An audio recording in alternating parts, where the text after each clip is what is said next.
here is part 2 of the review, and here we have the support machine, which is consisted of the Gundam Justice Knight's equipment that we mostly see in the series. Now, I don't think we've seen the Justice Knight actually use this form or use this gimmick yet. I could be wrong, but yeah, here we go. And here is something that I wanted to show you guys. This was some sort of actual request for some person, and I just wanted to show you guys about this. And before I go on to the machine, actually.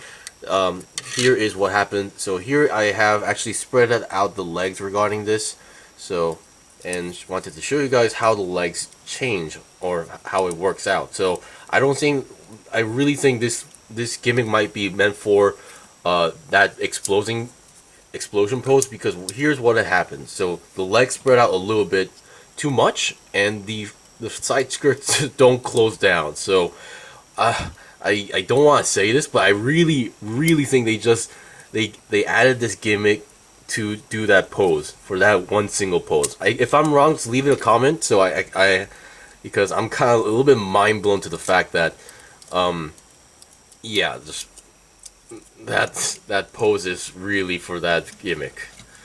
All right, so either way, let's get on to the support machine. So I'm going to take it off the stand. So as I mentioned before, this thing is consisted of 3 parts. So number 1 is the circle shield, and we can take that off, and which actually connects. Wait a second. Oh, this wasn't this stiff. So we have a peg here, and then inside the shield, we have every connector here. So on the top here, we actually have the typical shield peg, which means that one side it being a round peg, and then the other side being a square peg, and then on the bottom section we actually have this more generic looking handle here. If I can get it out, there we go.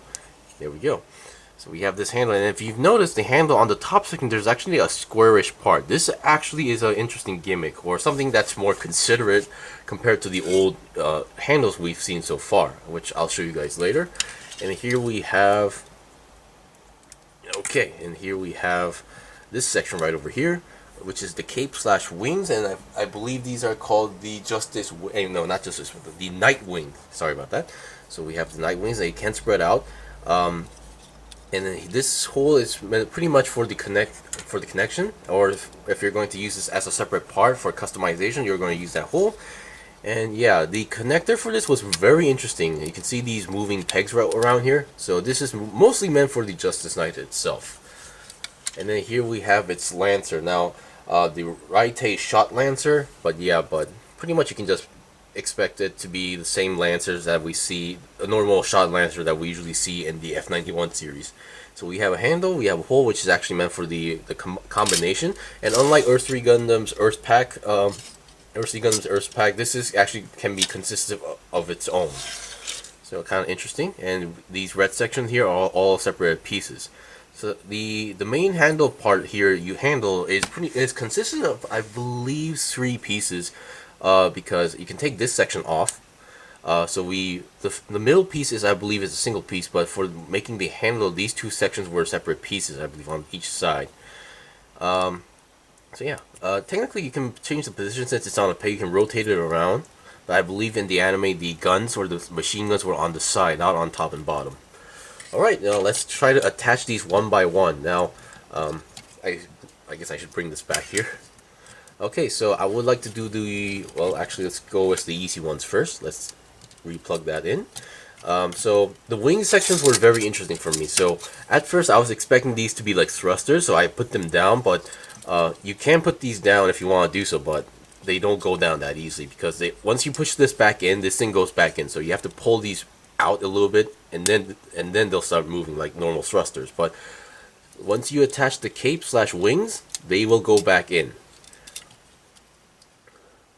So if you want to move it, you might want to pull it out a little bit, so jiggle it out a little bit. But either way, we have the capes out or wings connected.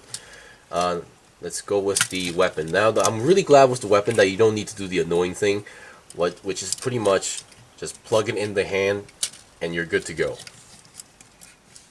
And then finally we have now I already connected the peg here, but I believe I disconnected here. So you can pretty much attach this any way you want, but here's what the manual kind of tells you to do. which I keep getting confused regarding this. So the shield should be positioned like this. So, which is why they tell you to put the peg on here, not on the top. Of course, it's really up to you. But I'm just going to go with the manual for now. And okay. So I would like to call this the double connection. So here's how the handle works. So for the handle, you can see that there's the top section. The top section being squarish. What this does is that this prevents the handle being from all wobbly. So I'll show you guys an example after I attach this. So here we have the handle. Once you have it on the square section, it does not move left and right. But if you push this up, then the handle moves all over the place. So you can lock this in place. So that's actually a pretty good gimmick if you ask me. So I'm just gonna reattach the hand like this. Come on. Okay, there we go. And then, so I kind of suggest you put the shield first, the peg. So once you have it in, and then we have the peg, and that peg is going to connect to the arm right away. So you first lock the shield in place-ish, and then you pretty much plug it in. This is how the manual tells you to do. And on the shield, you can see everything's color separated, and we have this wing that also moves around. And yeah, we have everything connected. So here's what happens when. So here's the tricky part regarding the equipment. So once you have everything on, it's kind of hard to move around. I'm gonna be honest, because at least for the spear, because the spear is actually colliding with the backpack. So you really need to like change the position a lot to make sure if you want to have some extra movement. So you can do this, or what you can do is you can move up the cape or wings like this.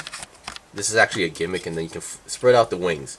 You can spread out as much as you want, and then fold it back down so the lance is actually under the wings. And yeah, you can all do some poses around.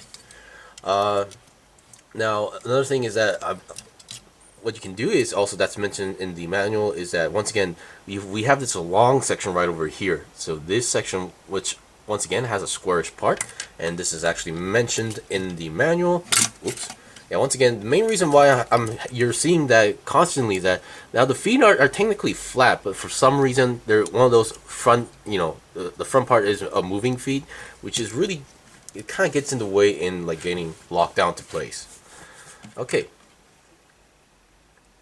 So let's see. Once again, we have to do the most annoying thing, the thing that I really hate the most. Take off the handguard, and once again, this also has pretty much the same effect.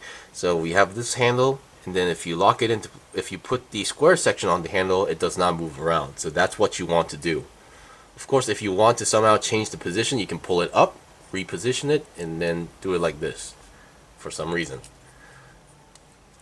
And there you go. Now we have a more typical spear. Of course, I'm not sure if this is the right length, but it still works.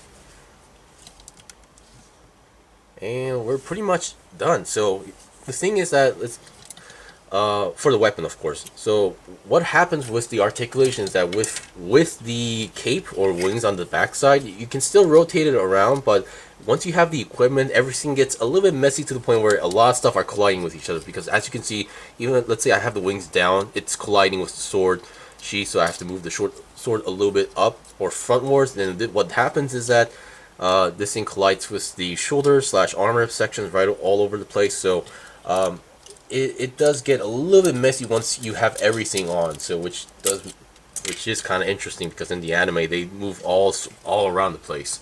And if you don't like the shield being like just attached to the arm, what you can do is like you can just pretty much just point it up like front like this. Since we have the locking gimmick on the hand, it doesn't look awkward at all. So yeah, you can see that they did put an extra like consideration on all the stuff that were a little bit problematic in the past. The only issue that I'm having is that the number one, a little bit on the feet, and then number two is that once you have everything on the kit, it becomes a little bit clunky, or everything like starts to collide with each other. But other than that, it's a very fun kit to build, because I would suggest it because the color separation is excellent. And then yeah, I'm a big fan of knights, so I wouldn't mind seeing more stuff like this. Anyway, that's pretty much it for the review. Thank you for watching the review. This was the review of the newly released, or a week late, HG Gundam Justice Knight. Hope you guys enjoyed the review, and if you guys got any questions or requests, leave a comment below. I still have more stuff to buy and build and make reviews out, so please stay tuned. Until then, see you guys! next time.